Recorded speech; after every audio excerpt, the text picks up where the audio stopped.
half hour now.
Come, Watson.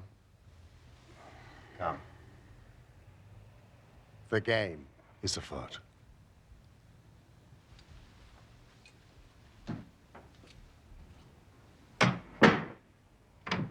Get your clothes and come.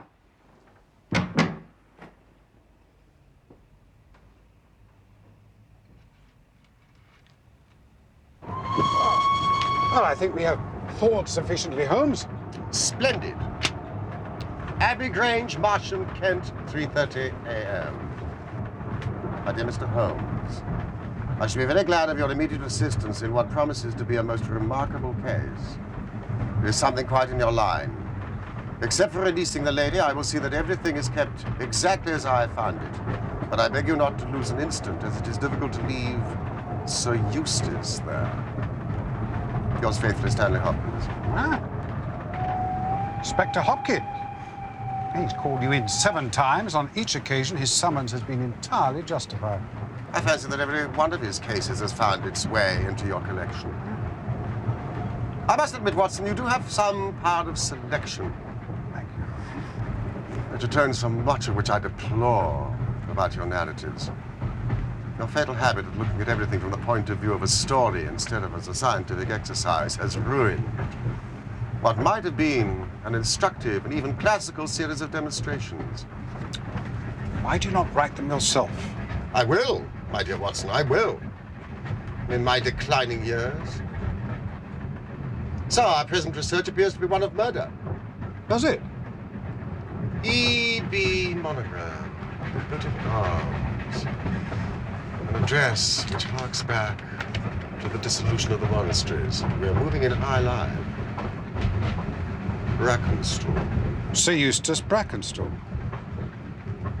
You've heard of him? He was quoted in the Chronicle the other day as being one of the richest men in Kent. Watson, you are a treasury of knowledge. And you think him dead? I think him murdered, Watson. Hopkins is not an emotional man. The writing shows a certain agitation. It is surely urgent. You think the body left there for our inspection? I think that we shall find the Brackenstall line is now extinct.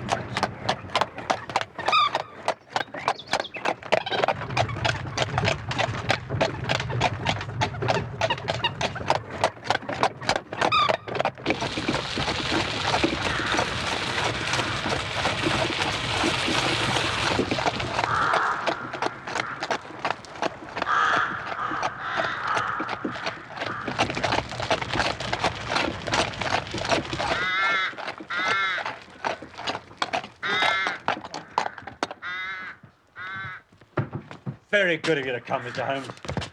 And you, Doctor. Inspector? I hope you'll forgive me, Mr. Holmes. Forgive what, Hopkins? I should not have troubled you, sir. But since the lady has come to herself, she's given so clear an account of the affair that there's not much left for us to do. You remember the Lewisham gang? Between the 3 Randalls. Exactly, sir. The father and 2 sons. It's their work, not a doubt. But they did a job at Sydenham a fortnight ago, did They they? did. They were seen and described. Well, it's cool of them. I agreed to do another so soon and so near. But it is they. And a hanging matter this time. Brackenstall is dead, then? Oh, yes, Doctor. In the dining room, his head was knocked in with his own poker. And the lady?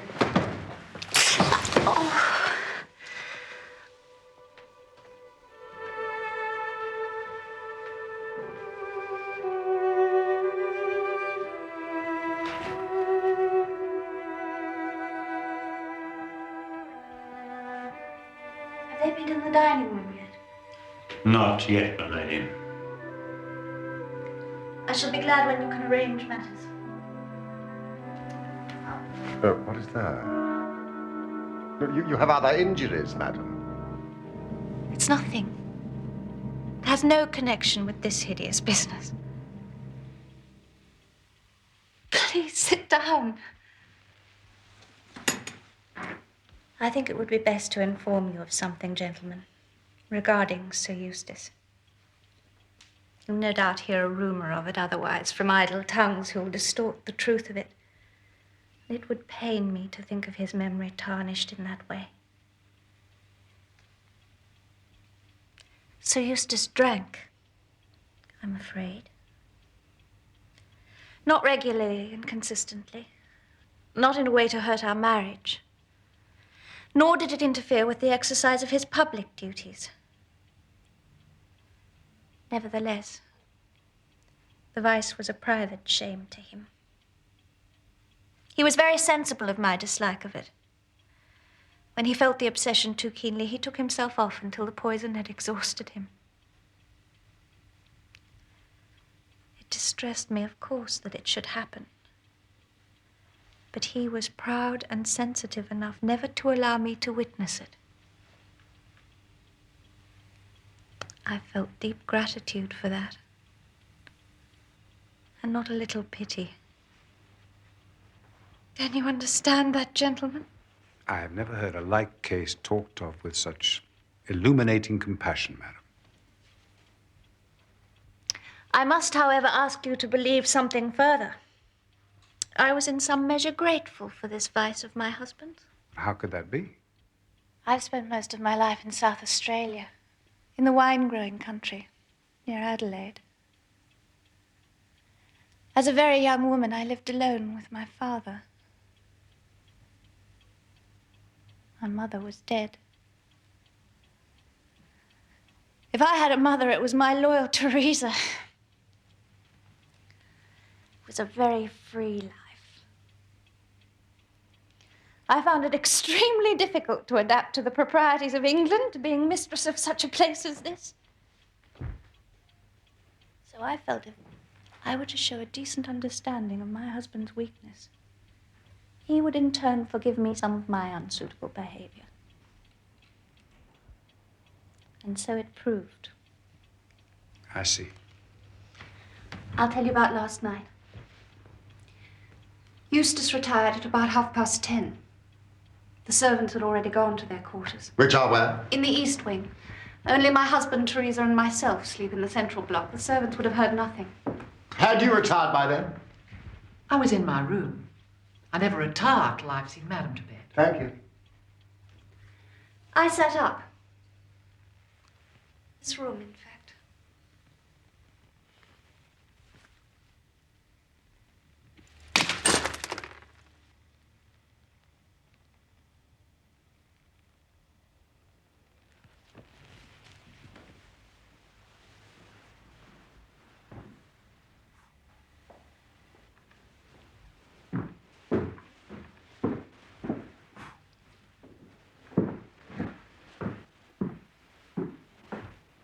It is my custom to walk around to see that the house is secure, because for obvious reasons, Sir Eustace is not always to be relied upon in that respect.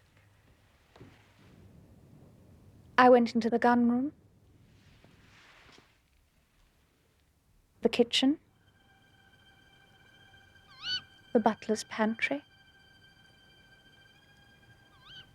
the billiard room,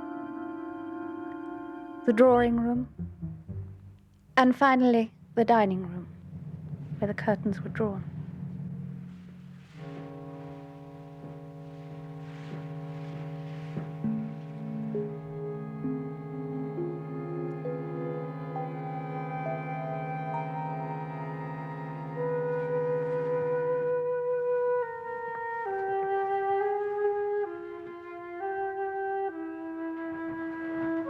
It's difficult to tell you much of what happened next.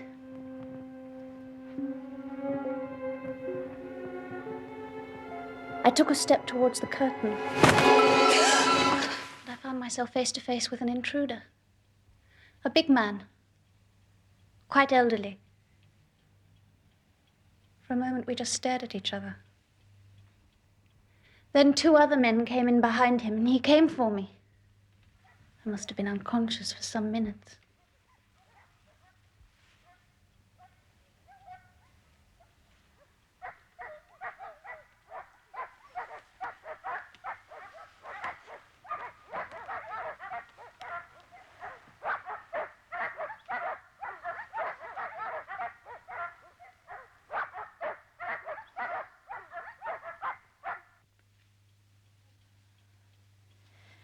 It was then that my unfortunate husband entered the room. They dealt with him as you shall see. I believe I fainted again. I'm not sure. The exact events are difficult. I drifted in and out of consciousness, you understand. I do know that they cleared the room of its silver, and they must have drawn themselves a bottle of port, some of which I saw them drink. The man who struck me was elderly, with a beard. The others younger, smooth-faced. Yes. Finally, they checked that I was securely bound and left, taking the silver with them. How was the alarm raised? Madam had not come upstairs. Earlier she said she would follow me shortly, so at midnight I went down in case she'd fallen asleep over a book. A thing I hate to do. And there I found her, poor lamb, just as she says. And him on the floor, his blood and brains all over the room. Enough to drive a woman out of her wits, and her gagged and bound, and her very dress spotted with him. She never wanted courage, did Miss Mary Fraser of Adelaide. And Lady Brackenstall of Abbey Grange hasn't learned new ways. You've questioned her long enough, gentlemen. When did the lady and her maid leave Australia? About 18 months ago, sir. Her father sent her to give her experience of Europe. That is to find her husband. Poor woman must have seen a brilliant match. It's a mess, sir. Constable?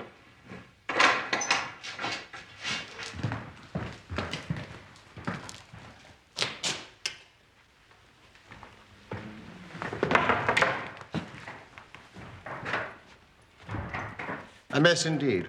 We've touched nothing, sir. What do you make of it, Doctor? Should I? Please proceed, my dear fellow.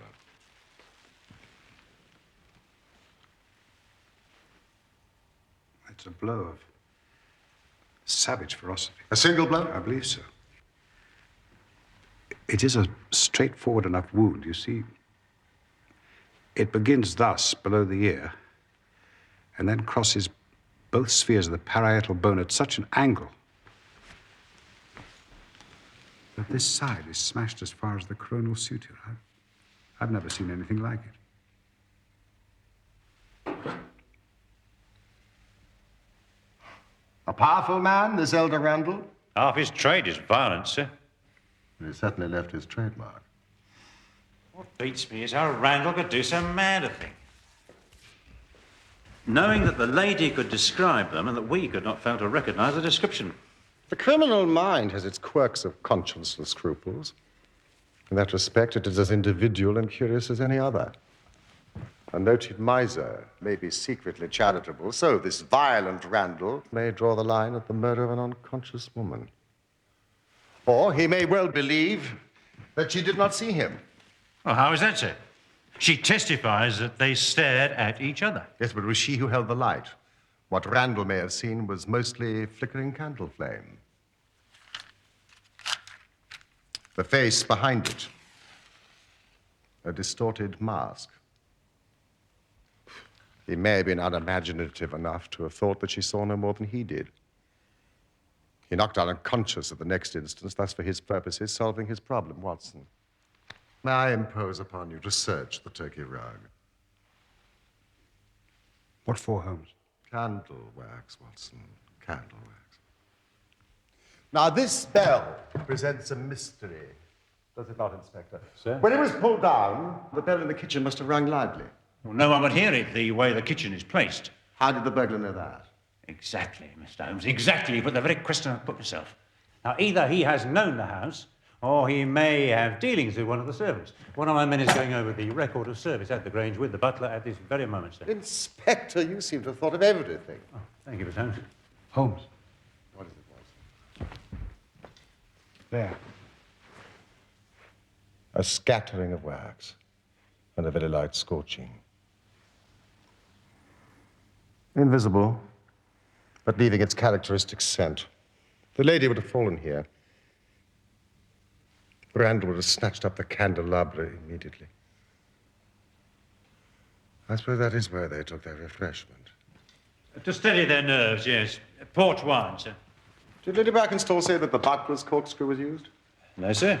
She was senseless at the moment the bottle was opened. Quite so. It was opened with a pocket screw, probably contained in a knife. If you examine the top of the cork, you will observe that the screw was driven in 3 times before the cork was extracted. This long screw would have transfixed it and drawn it with a single pull. When you catch this fellow, it is likely that you will find that he has a multiplex knife in his possession. Excellent, Mr. Holmes. These 3 glasses do puzzle me, I must confess.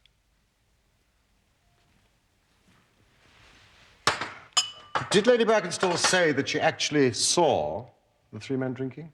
Oh, yes. She was clear about that, sir. Well, then there's an end of it. What more is to be said? Perhaps, Inspector, when a man has special powers and special knowledge like Sherlock Holmes, it rather encourages him to seek a complex explanation when a simpler one is at hand. He will let us know when Randall is arrested.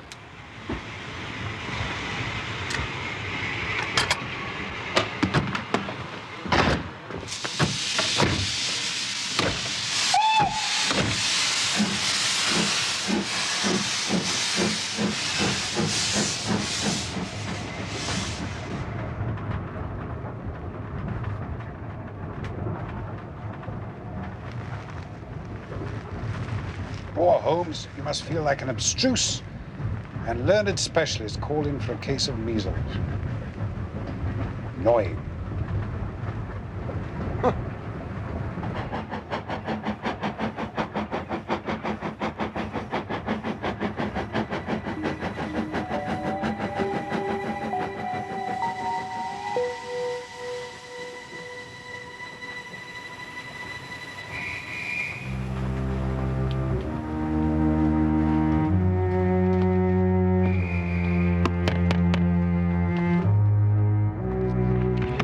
We must return. 3 glasses.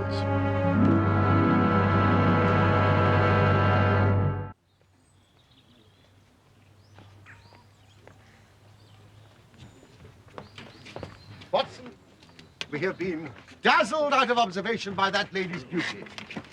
Beauty may be truth, but she does not necessarily speak it. There was port in each glass, but there was only crusting in 1 glass. The last glass filled is the one most likely to contain the crusting. I agree if the last pouring had approached the bottom of the bottle, but the bottle was half full, and it had been agitated. The crusting was present throughout the port. Well, what then do you suppose? That only 2 glasses were used, and that the dregs of both were poured into a third, so as to give the false impression that 3 people were there. I understand. If I'm right, Watson, then in an instant, this case rises from the commonplace to the exceedingly remarkable. That will be the Kentish train. What will? That will.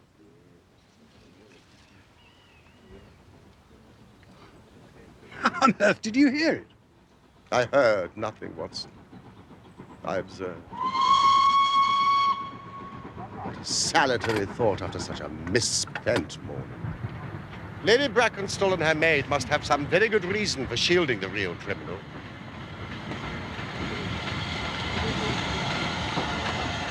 Well, Watson, we shall just have to construct our case for ourselves without them.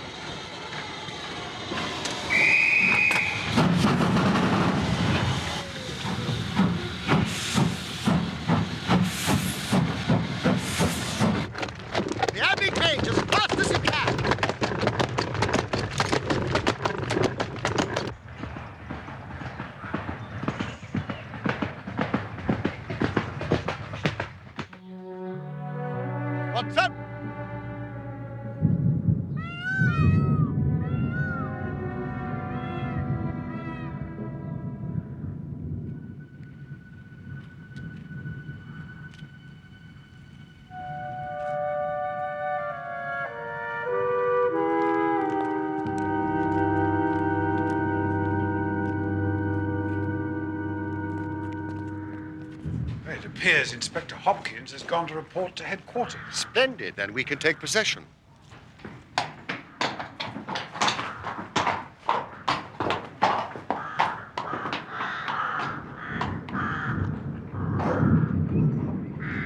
How many frustrated episodes for the laboring men here could one reconstruct from this mechanical cemetery?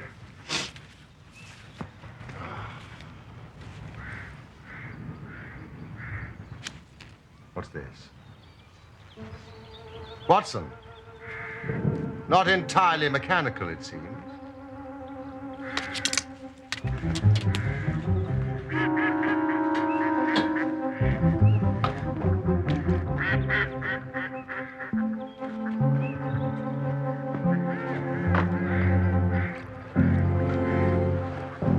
Fudge.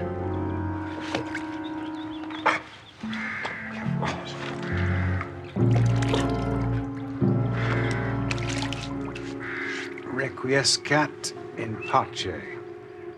One imagines it's a pet's gravestone. It has been smashed, mended, and smashed again with deliberate force. The story it tells is of the immediate past.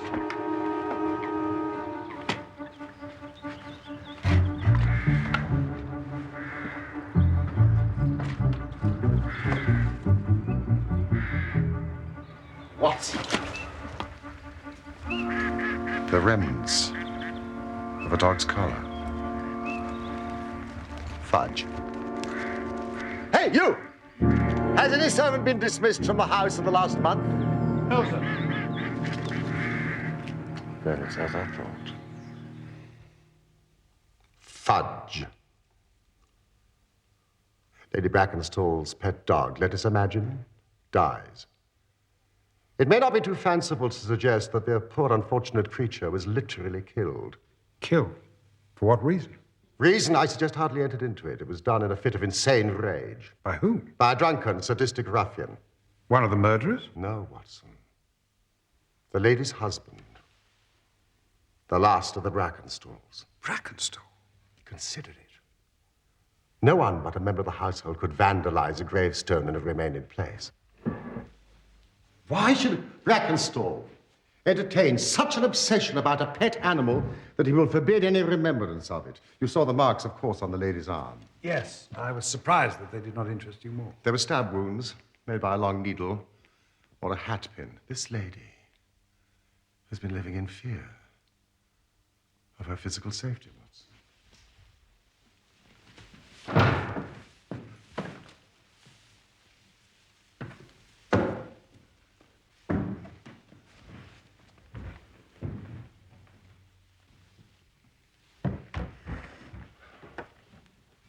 Take care, Holmes. Watson, we have got our case. How nearly have I made the blunder of a lifetime? But now the chain is almost complete. You've got your men. Man, Watson. Man. Only one.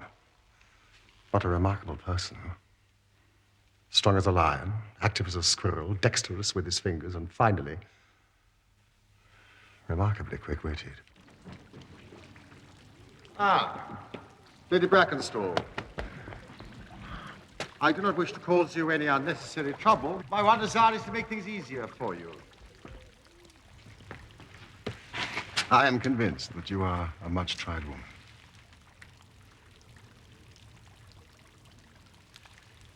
If you will trust me and treat me as a friend, you may find that I will justify that trust.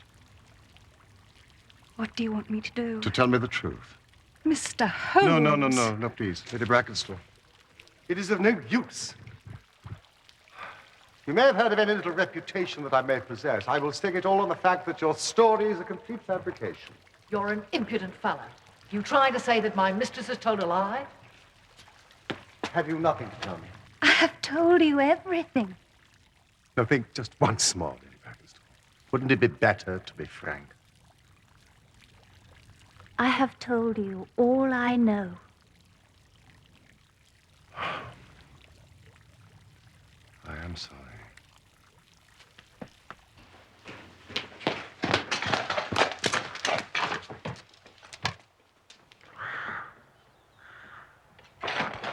bell rope gave us a clue which should have left us in no doubt. How was that? If you were to pull down a bell rope, Watson, where would you expect it to break? Surely at the top, where it is attached to the wire, not 3 inches from the top. But the rope was frayed. The rope which bound Lady Brackenstall was frayed. He was cunning enough to do that with his knife, but the other end was not. If you had stood on the mantelpiece as I did, you'd have seen that it was cut through. Stop! Please, driver.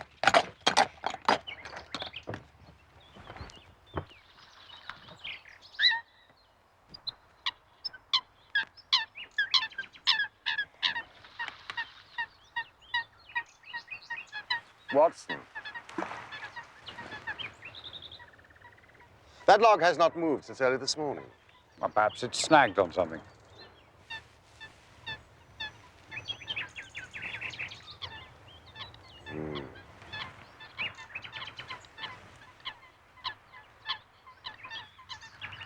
Or anchored. See that Inspector Hopkins gets this on his return, will you? Chislehurst Station.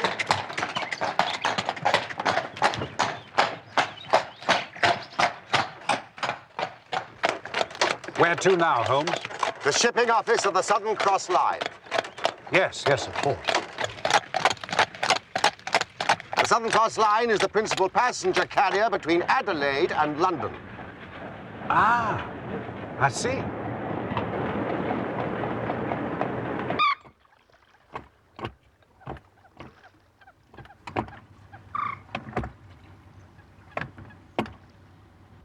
In May of that year, only one of us reached the home port, our flagship, the Rock of Gibraltar.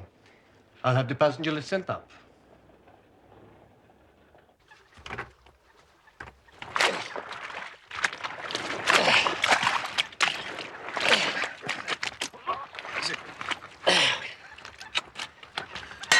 How on earth did Mr. Holmes know that? Here we are. Miss Mary Fraser of Adelaide, first class, accompanied by her maid. Where is the Rock of Gibraltar now? At noon today, she was steaming west through the Arabian Gulf, Mr. Holmes, heading for Suez, I hope. Is it your policy to transfer officers much between ship and ship? No, not at all. It is our policy not to. Ah, I have you, Mr. Holmes. You are asking the whereabouts of a member of the crew of the Rock who has been seen very recently, but not on the ship. Mr. Viviani, your perspicacity astonishes me. I assure you, it is only through study of the good doctor's masterly exposition of your work that I now have any small capacity to reason. Really? You amaze me. Watson, are you taking notes? Also, you will be pleased to hear that I know exactly who the officer is.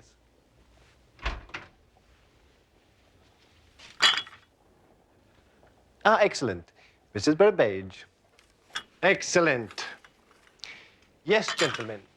The only officer from that voyage of the Rock who is not aboard her now is Jack Crocker, a magnificent chap. Am I not correct, Mrs. Burbage?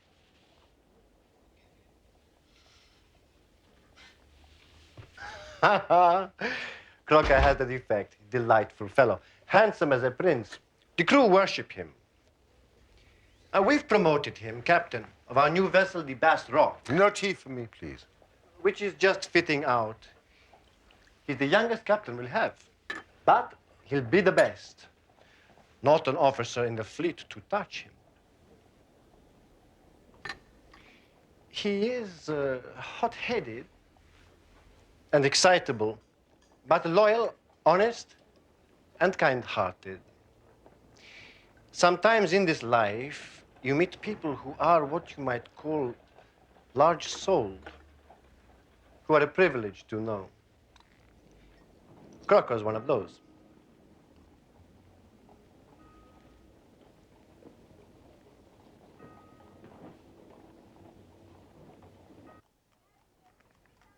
Once or twice in my career. I feel I've done more real harm by my discovery of the criminal than ever he had done by his crime. But I've learned caution.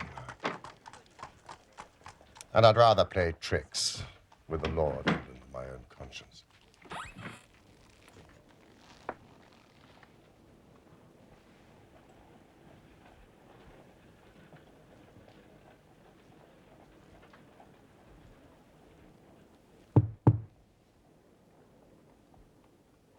Captain Crocker, sit down. I've got your telegram and I've come at the hour you said. I heard you've been down to the office. There's no getting away from you, is there? Speak up, man. You can't stand there and play cat and mouse with me. What do you know? Give him a cigar, Watson. Please. Sit down. Bite on that, Captain Crocker. And try not to let your nerves run away with you. I should not sit here smoking with you if I thought you were a common criminal.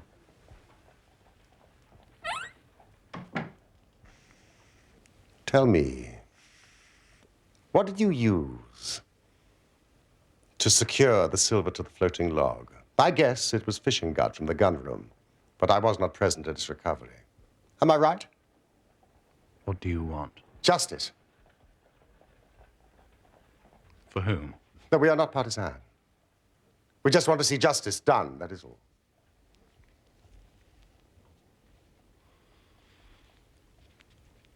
Very well.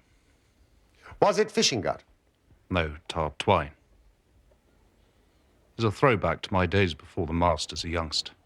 Even now, I always carry a silver coin, a length of twine, And a multi- multiplex knife.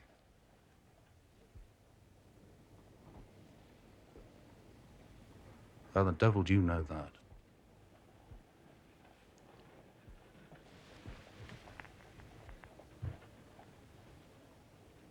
Who are you? Now, give me a true account of everything that happened at the Abbey Grange last night. Be frank with me, and we may do some good. Play tricks with me, and I'll crush you.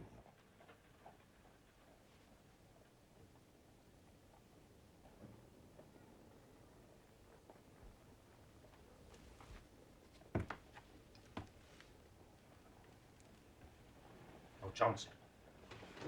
Well, one thing I'll say first. I regret nothing, I fear nothing, and I'd do it all again if I had to be proud of the job. Damn the man. But that's my side of things, only my side.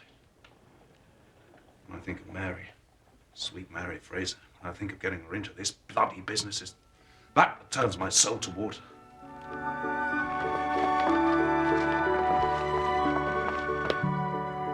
I met her when I was first officer on my last ship.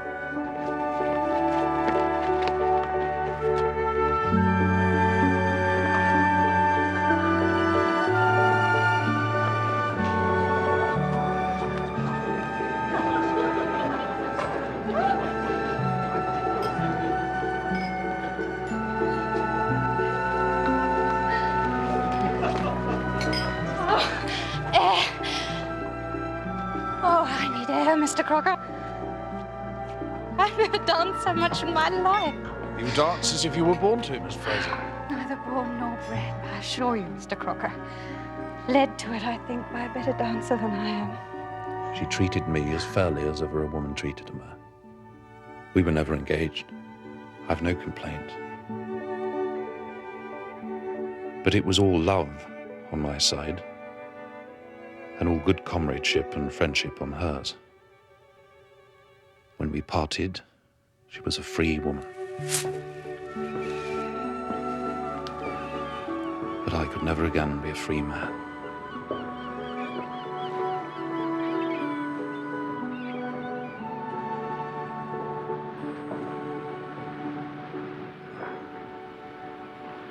Next time I came back from the sea, I read of her marriage. It seemed to be the sort of thing she was made for. I didn't grieve. Felt it to be right.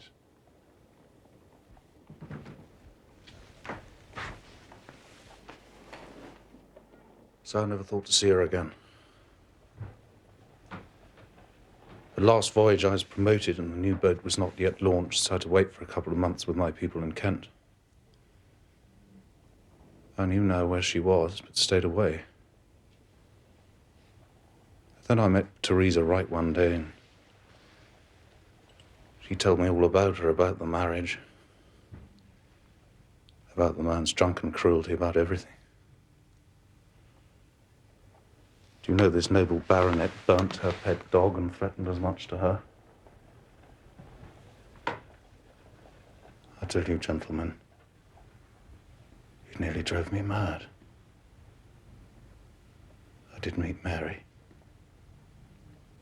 and I met her again. At last,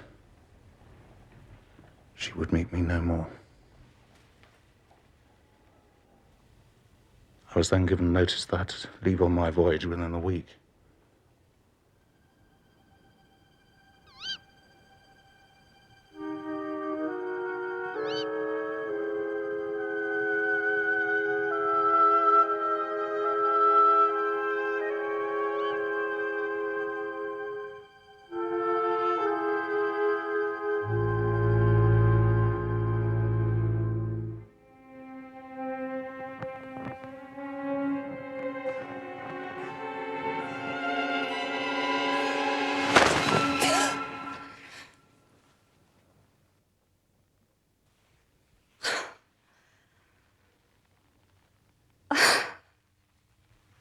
You're mad. How could you come here? I'm to go away, Mary. I've been given a ship. To go and not to say farewell. I thought I might never see you again. You're going away. I do not relish it. You will make a fine captain. You must not let anything spoil such an opportunity.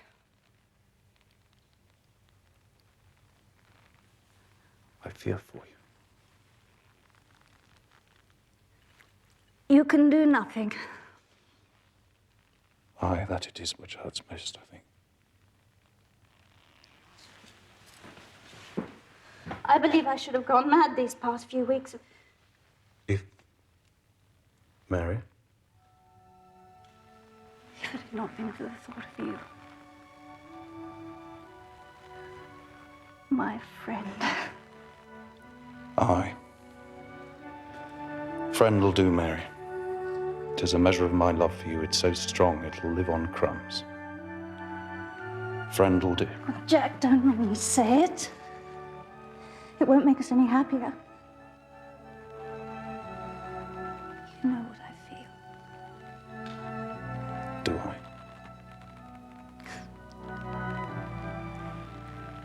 You know you do. Then I shall go a happier man than when I came. God bless you, sweet Mary Fraser. That's enough for me.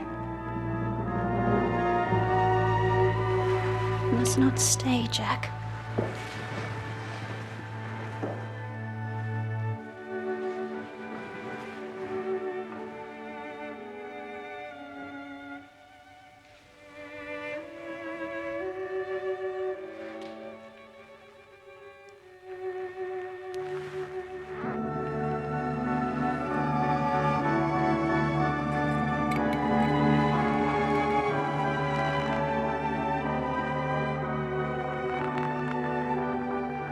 This for my sake.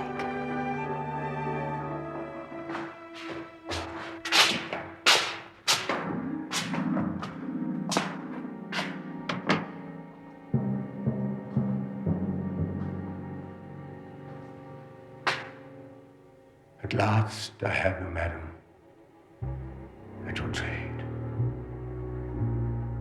Here's a key to your damn modesty. You have a profession, madam. A damn whore. A gutter queen. A filthy jade.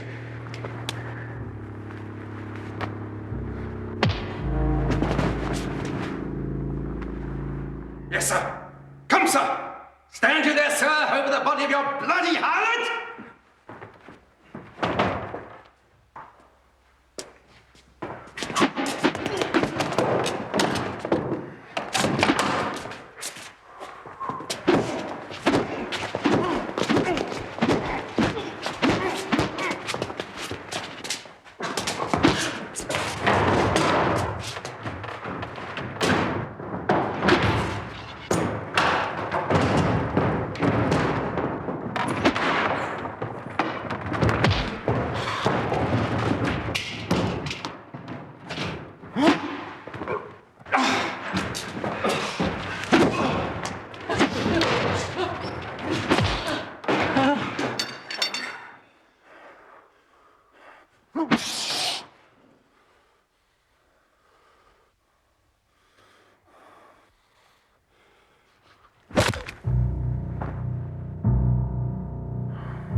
She's all right. Jack? Oh, Jack.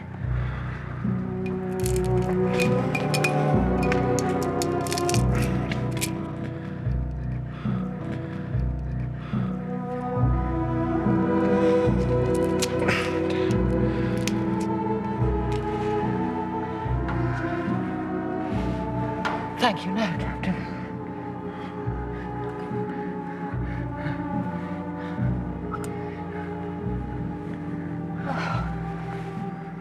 Oh, what happened? I killed him. Are you certain? I know. I felt it. Oh, dear God! Oh, what are we going to do? Listen to your old Teresa. You were marked with a blow that could have killed you. That shall be your salvation.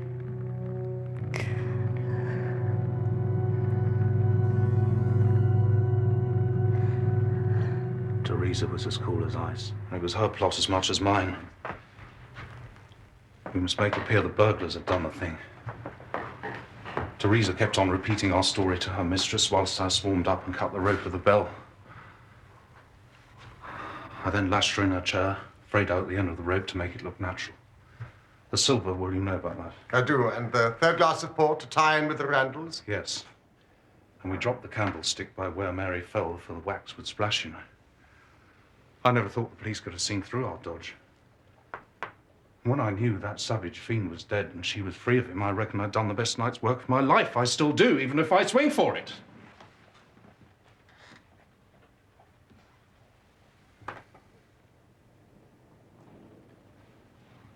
That is the truth. The whole truth, sir.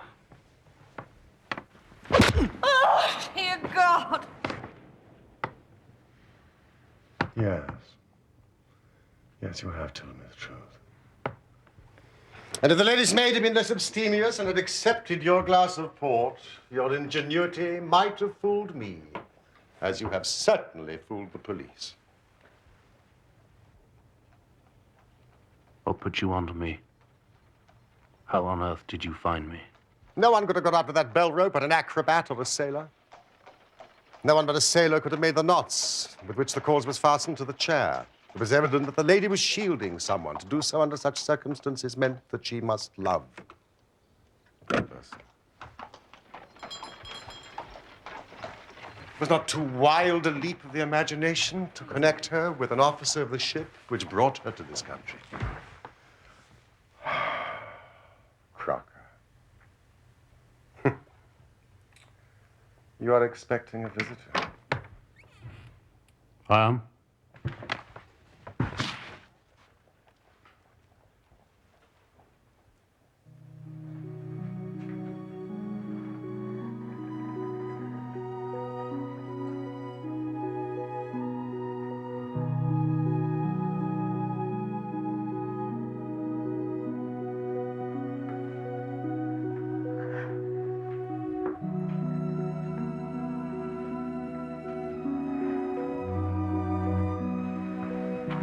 Dearest, this gentleman knows everything.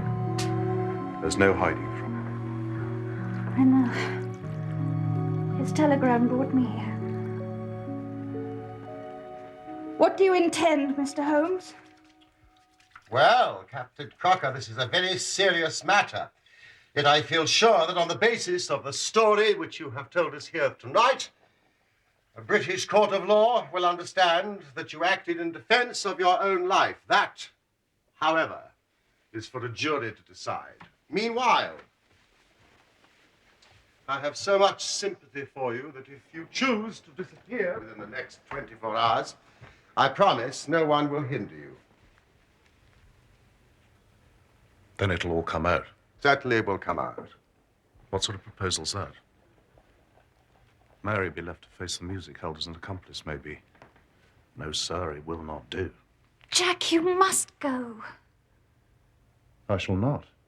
Calm yourself, Captain. I was only testing you. Watson, this fellow rings true every time. It is a great responsibility that I take upon myself, but we will do it in due form of law. Crocker, you are the prisoner. Watson, you are a British jury. And I never met any man more eminently fitted to represent one. Now, gentleman, you have heard the evidence. Do you find the prisoner guilty or not guilty? No, not guilty. Vox populi, vox dei. You are acquitted, Captain Crocker. No. No, sir, it will not do. Captain? What if the police arrest some other poor devil? What then? Then I will use all my powers to persuade them of their mistake. If they light on you, then that is another matter. However, I think that is unlikely. Come back to this lady in a year's time, and may her future and yours justify us in the judgment that we have pronounced this night. Oh, thank you. Go.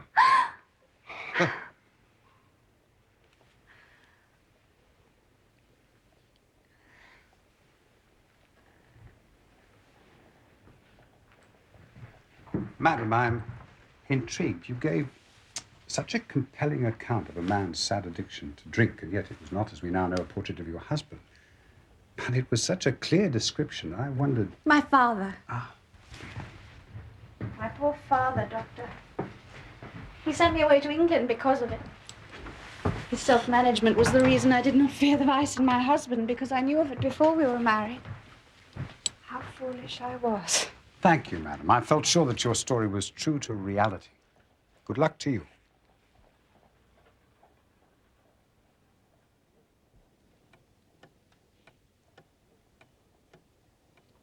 It's almost as though you disapproved of the happiness we have fostered this day. Oh, no, I approve of that. Of course I do. I'm uneasy that you took upon yourself the duties of advocate and judge. You are too bound by forms, Watson. Forms are society, Holmes. Manners maketh man, Holmes. It's just as well you are unique.